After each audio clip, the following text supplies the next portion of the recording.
ஓம் முருகா போற்றி, கந்தா போற்றி, கடம்பா போற்றி, கதிர்வேலா போற்றி, அறுபடை வீடு கொண்ட முருகப்பெருமானே போற்றி போற்றி. என் செல்ல பிள்ளையே, உன் வேண்டுதல்கள் எல்லாம் நிறைவேறியது. இதை யாரிடமும் சொல்லாதே, தனியாக கேள். இந்த முருகப்பெருமான் சொல்வதை தனியாக கேள். இதோ உன் 2 விருப்பங்களில் ஒன்று நிச்சயமாக நிறைவேறும். உன் குடும்பமானது உனக்கு வாசமலர்களின் தோட்டம். அதில் உன் உறவுகள் அனைத்தும் பாசமனங்களுடைய அன்பு கூட்டம். உன் குடும்பத்துடன் ஆலமரமாய் பறந்து அன்பில் ஆகாயமாய் வள விரிந்து இருக்க வேண்டும். அன்புக்கு அம்மா, அறிவுக்கு அப்பா, அறிவுரைக்கு அண்ணன், அரவணைக்க தங்கை, பாசத்திற்கு பாட்டி, நேசத்திற்கு தாத்தா, நல்லது கெட்டதில் சூழ்ந்திருக்கும் சொந்தங்கள். இப்படி அன்பே உருவான குடும்பம் உனக்காக இருக்கும் பொழுது ஏன் உனக்கான குழப்பங்கள் எதற்கு என் செல்லமே? நீ குடும்பத்தை பற்றி கவலைப்படுவது, என் பிள்ளைக்கு வேலை கிடைக்குமா, மகளுக்கு நல்ல இடத்தில் திருமணம் நடைபெறுமா என ஒவ்வொருவருக்கும் பல கேள்விகள் இருக்கின்றது. இந்த முருகப்பெருமான் அனைத்தையும் நான் நடத்தி வைப்பேன், நிச்சயமாக நடத்தி காட்டுவேன். நீ மட்டும் கவலைப்படாமல் இரு. பணப்பிரச்சனைகள் எல்லாம் தீர்ந்து விடுமா? நல்லது நடக்குமா? சுப செய்தி கேட்குமா? நல்லதொரு வரன்கள் அமையுமா? என் பிள்ளைகள் நல்ல படிப்பை நல்ல முறையில் முடித்து விடுவார்களா? என் மகளுக்கு குழந்தை பிறக்குமா? மன கஷ்டங்கள் தீருமா என்று உன்னுடைய குடும்பத்தை நினைத்து நினைத்து ஏன் வருத்தப்பட்டு கொண்டே இருக்கிறாய்? பலவிதமான கேள்விகளோடு வருத்தப்பட்டு கொண்டுள்ளாய். எப்போ உன் குடும்பத்துக்காக என்னிடம் மனமுருகி முருகா முருகா என்று என்னிடம் பிரார்த்தனை செய்தாயோ, அப்போதே உன் குடும்பத்திற்கு செய்து தர இதோ நல்லதொரு செய்திகளை நீ கேட்க துவங்கி விடுவாய். நல்லதொரு மங்களகரமான நிகழ்வுகளும் நடக்க துவங்கிவிட்டது. என்னுடைய அருள் பார்வை, கருணை பார்வை அக்கணமே உன் மீது வந்துவிட்டது. எல்லாமே அதிசயப்படும் போது உன் எதிர்பார்ப்புக்கும் மேலே நல்லது நடத்தி காமிக்கப் போகிறேன் இந்த முருகப்பெருமான். கவலைப்படாதே. மேலும் நீ என்னிடம் புலம்புவது எனக்கு நன்றாக தெரிகிறது. வாழ்க்கையை எவ்வளவு நம்பிக்கையோடு முயற்சி செய்தாலும் ஏன் என்னால் வெற்றி அடைய முடியவில்லை என்பது தானே உன்னுடைய கேள்வி. மற்றவர்கள் என்ன நினைக்கிறார்கள் என்று யோசிக்காதே. நீ என்ன நினைக்கிறாய் என்பதுதான் முக்கியம். உன் வாழ்க்கைக்கு எது சிறந்தது என்று நம்புகிறாயோ அதையே தைரியமாக செய். கடந்த கால அனுபவங்களை நினைத்து நினைத்து வருந்த வேண்டாம். நீ கற்ற பாடங்களையும் அனுபவங்களையும் மனதில் கொண்டு எதையும் தீர யோசித்து செய். இலக்கில்லாத வாழ்க்கை என்பது அச்சாணி இல்லாத வண்டிக்கு சமமாகும். அதுவே இலக்கை தெளிவாக நிர்ணயிக்காமல் நீ எவ்வளவு கஷ்டப்பட்டாலும் வெற்றி நிச்சயமாக கிடைக்காது. உன் பயணம் எதை நோக்கி என்று முடிவு செய்துவிட்டு முன்னேறு. இதைத்தான் நான் பலமுறை உன்னிடம் கூறுகிறேன். உனது இலக்கின் மீது விடாப்பிடியான பற்றுடன் இரு. உன்னையோ உன் இலக்கையோ ஒருபோதும் குறைத்து மதிப்பிட வேண்டாம். முடியுமா என்ற கேள்வியும் கேட்க வேண்டாம். முடியும் என்று நீ முதலில் நம்பு.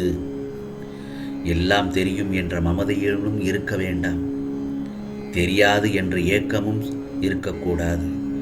எதையும் என்னால் தெரிந்து கொள்ள முடியும் என்ற தன்னம்பிக்கையை எடுத்துக்கொள். மனம் தளராதே.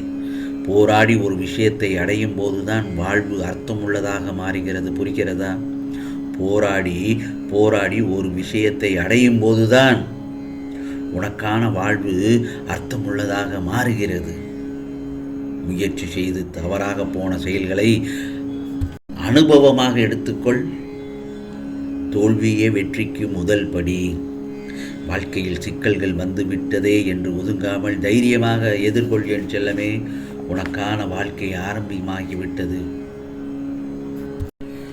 அடுத்தது உன் வாழ்க்கையில் நீ படாத பாடுபட்டு விட்டாய். எவ்வளவோ துன்பங்களையும் கஷ்டங்களையும் நீ அனுபவித்து விட்டாய்.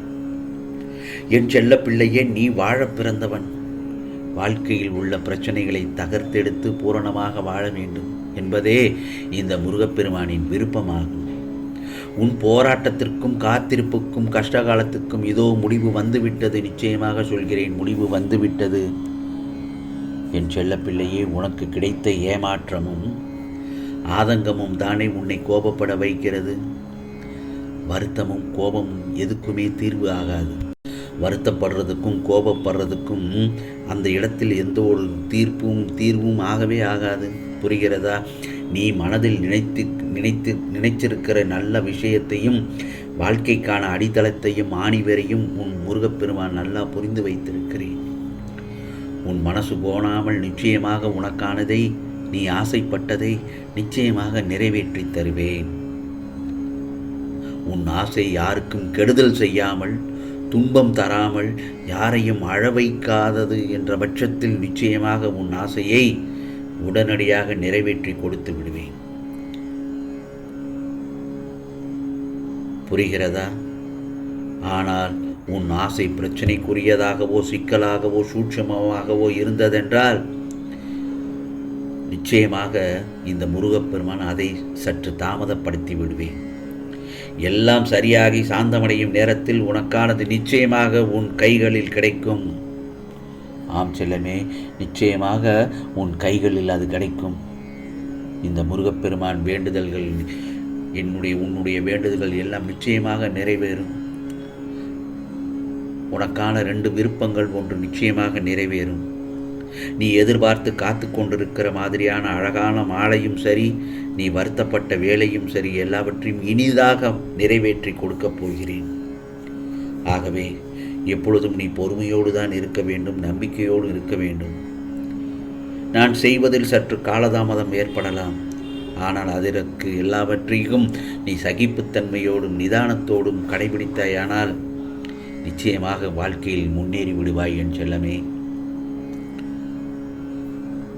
ஆகவே என் செல்லப்பிள்ளையே, உன் வாழ்க்கையில் நல்ல திருப்பங்கள் ஏற்படப் போகிறது.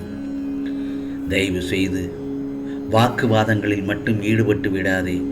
அது உனக்கான நிம்மதியை தொலைத்துவிடும். நம்பிக்கை இல்லாமல், கடமை இல்லாமல் எதையும் விலகாதே. வாழ்வில் வரும் பிரச்சனைகளுக்கு தீர்வு உனக்கு கிடைக்க செய்து விட்டேன். எந்த காரியத்தையும் தள்ளி போடாதே. தொடர்ந்து தோல்விகளையே அனுபவிக்கிறோம் என்றும் வருத்தப்படாதே. எந்த நிலமாயினும் உழுதால் தானே பயிரிட முடியும்.